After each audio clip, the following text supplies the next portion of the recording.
Very few topics interest humans like sex. I remember teaching JSS3 children on puberty. Then I remember teaching SS2 students on reproductive system. And every time these topics were discussed, their eyes lit up. Sex makes the world go round. And quite frankly, it has taken from many. Powerful people reduced to dust, strong men tamed. This addiction has taken more money than alcohol and gambling put together. Yet it has inspired others.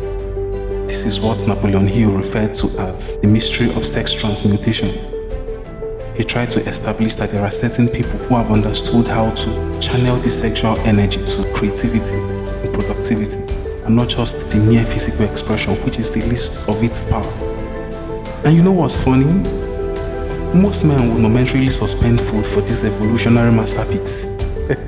Only very few men will prefer a cup of tea to sex. But this is what I'm trying to say. The mystery of sex is that you do not need a church, a mosque, or even a court to create the marriage bond. Sex itself is nature's uncanny act of uniting the bodies of two humans. And before you think I sound cliche, let me prove it to you. Relax, I'm not trying to scare you. Sex is very physical, but the pleasurable feeling is generated by the mind. And the mind is largely embedded in the brain. To give it a proper scientific stance, I'd like to reference Diane Ackerman. And this is what she has to say. We are probably swapping gene fragments with people all the time, imperceptibly through infection and lovemaking.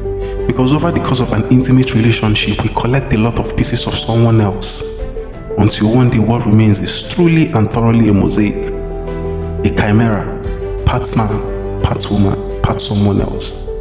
Little by little, as bits of DNA make it to our chromosomes, intimate relationships help the immune system's cameo of us and modify the brain, altering the self whose community we cherish. We don't just get under each other's skin, we absorb people. Diane Ackerman was blending biology, neuroscience, romance and philosophy to express this idea. The immune system is influenced by close contact.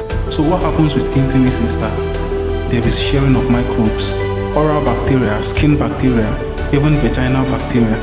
This influences each other's immune responses. It may even synchronize biologically over time.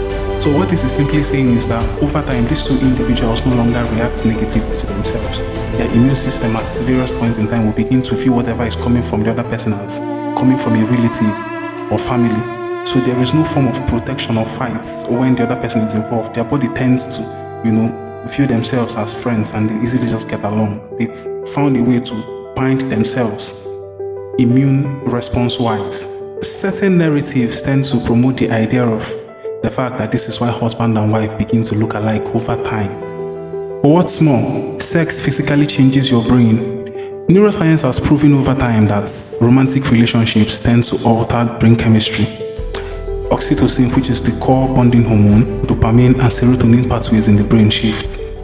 Another important point to note is that the idea of swapping gene fragments has no strong scientific evidence. So the DNA of either the man or woman involved is not altered. Sex does not corrupt or rewrite your DNA. You see this narrative of the fact that a woman can mess up a man's bloodline because she has had multiple sexual partners in the past is actually a myth, and it was derived from the concept called microchimerism, where science postulates that there is a possibility that individuals can pass cells from one person to another. It is important to specify that this is only specific to certain conditions. Example, during pregnancy, where a mother is able to pass gene fragments or cells to the child, or even the child to the mother. And these gene fragments can remain in either of the mother or child's body for decades. In a situation where a man and a woman sleeps together and then exchange cells, the maximum time it will stay in the woman's body is 5 to 7 days, in which the body automatically clears it and wipes it off from the woman's body. The possibility of the other sexual partners she has had influencing the bloodline of her current partner when they give birth to a child is a scientific myth. Now, having established this scientific background, what better book do we borrow a leaf from to establish what I consider a spiritual perspective to it? What does the Bible say? 1 Corinthians 6 verse 16. What? Know ye not that he who is joined to a harlot is one body? For two, says he, shall be one flesh. This is the balance. Sex binds a man and a woman bodily. The consequences of sex are more physical than they are spiritual. The consequences of sex are not far-fetched. The problem is overindulgence and what it does to you, what it predisposes you to. There is the possibility of catching infections which might be incurable. Then there is the problem of becoming a habit which is destructive. It is not written anywhere in the scriptures that sex outrightly blocks a man from succeeding or destroys his finances. The consequences of sex are more physical than they are spiritual. It is said that sex alienates you from God. Many of these overestimations were constructed by spiritual leaders to maintain a level of sanity. This has always been the principle upon which religious institutions are built. On the grand scheme, your perception of sex determines the effect it has on your soul and spirit.